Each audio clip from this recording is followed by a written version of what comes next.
मैया रोज श्रृंगार करती। नियम बना लिया मैया ने।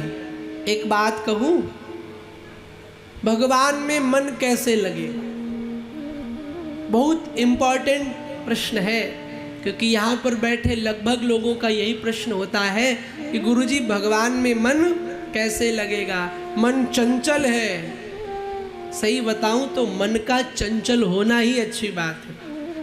वो मन ही क्या जो चंचल ना हो। भगवान का भी मन चंचल हुआ तभी तो सृष्टि रची। मन तो चंचल हो, लेकिन मन चंचल के ऊपर, जैसे चंचल बालक छोटा सा बड़ी हरकतें करता है, अच्छी अच्छी चीजें करता है, तो माँ तब तक चुप रहती है। और जहाँ कोई बुरी बात, बुरा कार्य करना शुरू कर देता है, माँ डांट लगाती है, मैया चिल्लाती है। ऐसे ही मन चंचल है, होने दो। अच्छी चीज़ों की डिमांड करे। मन कहे कि मुझे पकौड़ी खानी है तो पनीर की पकौड़ी खिलाओ, फिर चाहे जैसे उधार लेके आओ, खिलाओ उसे।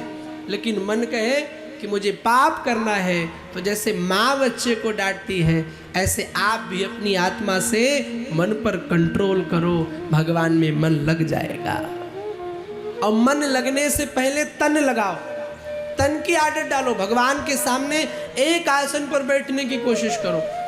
पहले जितासन हो, अपना आसन जीतने की कोशिश करो। आसन भी दो प्रकार का, एक बाहरी आसन जैसे हम बैठते हैं, और एक मन का स्थिरता का आसन।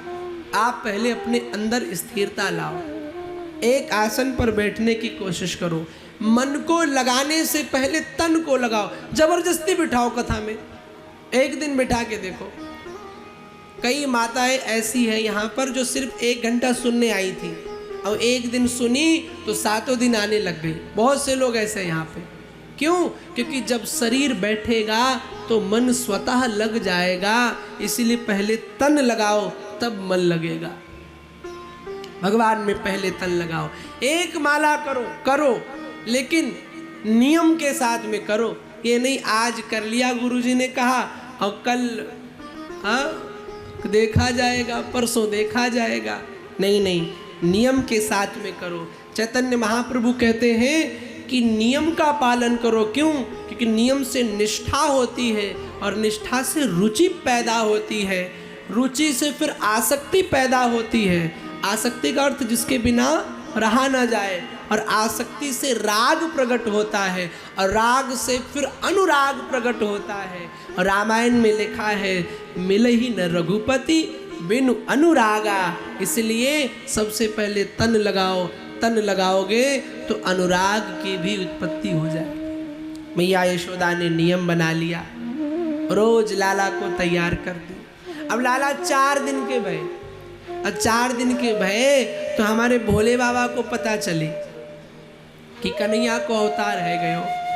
तो श्री भोलेनाथ जी महाराज रामावतार में भी दर्शन करने गए थे राम जी के अयोध्या में, और कृष्णा अवतार में भी दर्शन करने आए। मैया यशोदा के दरवाजे पर आए, आवाज लगाई अलख निरंजन, और जैसे ही आवाज लगाई सो मैया बाहर निकल के आई। और मैया ने देखा कि कोई जटा वाला, काले सांप वाला भयंकर बाबा आ गया। अब मैया क्या कर रही थी कि जो भी साधु आता था उसको दान दे करके भेजती थी। हाँ, जीवन में अगर भगवान ने तुम्हें कुछ दिया है तो दान देने की आदत भी डालो, क्योंकि दान वह वस्तु है जिससे तुम्हारा इहलोक में तो कल्याण होता ही है, साथ में परलोक में भी कल्याण होता है। हाँ, लेकिन आजकल बड़े बड़े कंजूस बैठे पड़े हैं। आजकल 3 प्रकार के दानी होते हैं। कौन कौन? एक होते हैं गुलाब की तरह, एक होते हैं आम की तरह, और एक होते हैं कटहल की तरह। गुलाब की तरह कैसे होते हैं? गुलाब में फूल बहुत आता है, पर आज तक गुलाब में फल नहीं आता है। ठीक है, वो गुलाब के दाने इस प्रकार हैं जो फूलते तो बहुत ज़्यादा हैं। अरे मैं ये कर दूंगा, मैं वो कर दूंगा, आप कार्यक्रम करो, मैं ये संभाल लूँगा, वो संभाल लूँगा। लेकिन जैसे समय आया तो फ़ोन ऑफ कर लेते हैं, अपने आप को बिजी बता देते हैं। ये गुलाब की तरह दानी है। दूसरे आम की तरह दानी होते हैं। आम में फूल ज़्यादा आता है, जो गांव से रिलेटिव लोग हैं उनको पता है। आम के समय में बहुत बौर आता है, उसको हमारे यूपी में बौर बोलते हैं। हाँ, लेकिन वो सब झड़ जाता है, फल कम आते हैं। ऐसे भी समाज में दानी है जो बोलते बहुत हैं पर करते कम है। 1100 रुपया दे दिया तो कम से कम 2100 घरों में बताएंगे, अच्छा वो कथा वहाँ तो हमने 1100 दिए थे। हर जगह ढिढोरा पीटेंगे। और तीसरे होते हैं कटहल की तरह। कटहल में कभी भी फूल नहीं आता है, जब भी आता है फल आता है। ऐसे दानी जो बहुत फूलते नहीं हैं, सिर्फ फलते हैं, यानी बिना कहे जो दान करे, गुप्त दान करने की कोशिश करते हैं, अब फल भी बड़ा सा कटहल जैसा, तो सबसे उत्तम दानी यही माने जाते हैं। और आजकल तो ऐसे ऐसे कंजूस भरे पड़े हैं।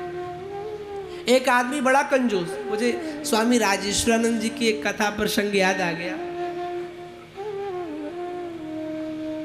एक आदमी इतना ज्यादा कंजूस कि जीवन में वो कभी दान ना करे, एक दमड़ी भी उसने जीवन में दान नहीं करी।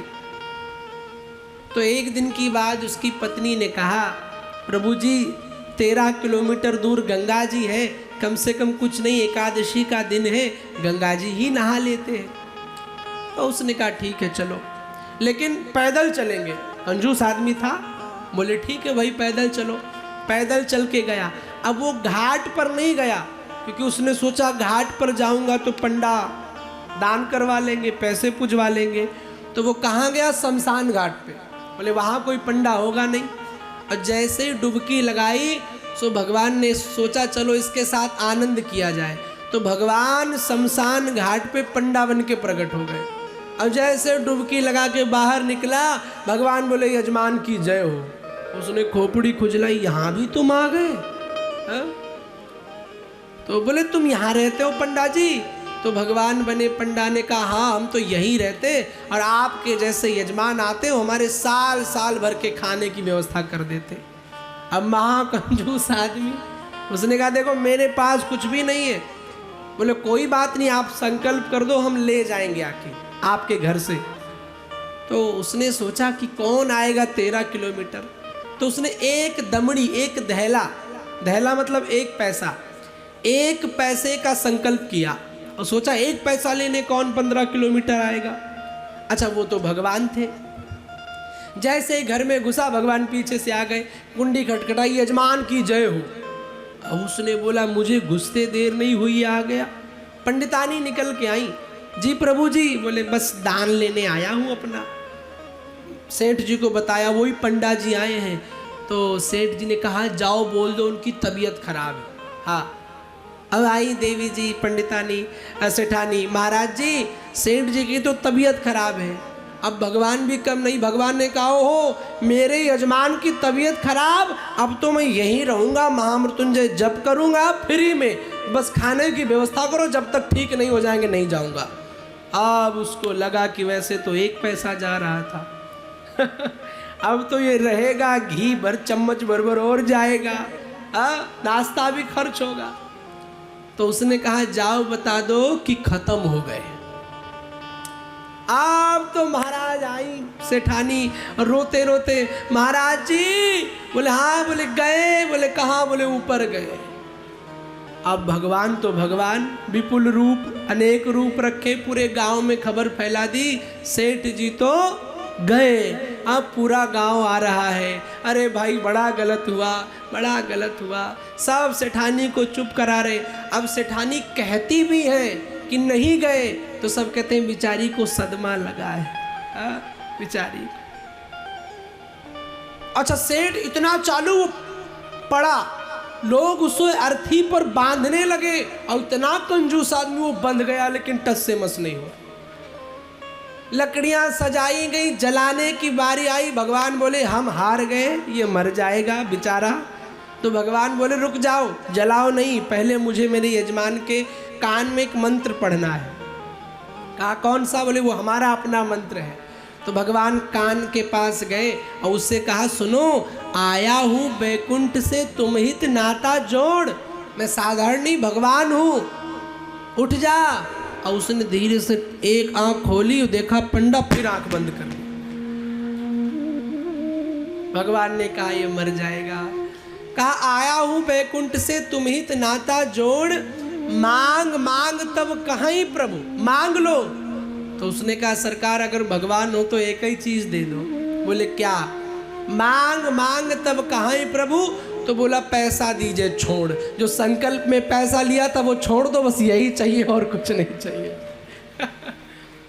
तो दुनिया में ऐसे भी कंजूस होते हैं, लेकिन नहीं, दान की प्रवृत्ति, दानशीलता की प्रवृत्ति जीवन में आपके प्रत्येक लक्ष्य में आपको आगे बढ़ाती है। पहले के लोग तो अपने धन का दशांश दान में लगाते थे, दशांश 10%, पर आपसे 10% ना हो सके, 5% ना हो सके, 4 ना हो सके, 1% लगा दो, 2% लगा दो। पर दान कोई जरूरी नहीं शिवानंद की झोली भर दो। मैंने पहले दिन कहा ये महाराज ऐसा नहीं है कि आपके झोली भरवाने आया हो। आपको जहां लगे, बाबाओं को नहीं देना मत दो, संतों को नहीं देना मत दो, आपको जहां लगे कि आवश्यकता है, किसी गरीब को देखो चप्पल नहीं है, चप्पल ले दो, हो गया दान। किसी निर्वस्त्र व्यक्ति को देखो कपड़े नहीं, कपड़े दिला दो, हो गया दान। हाँ, कोई जरूरी नहीं कि बड़े बड़े गौशाला में जाके गाय की सेवा करो, ऐसा भी दान मान्य होता है।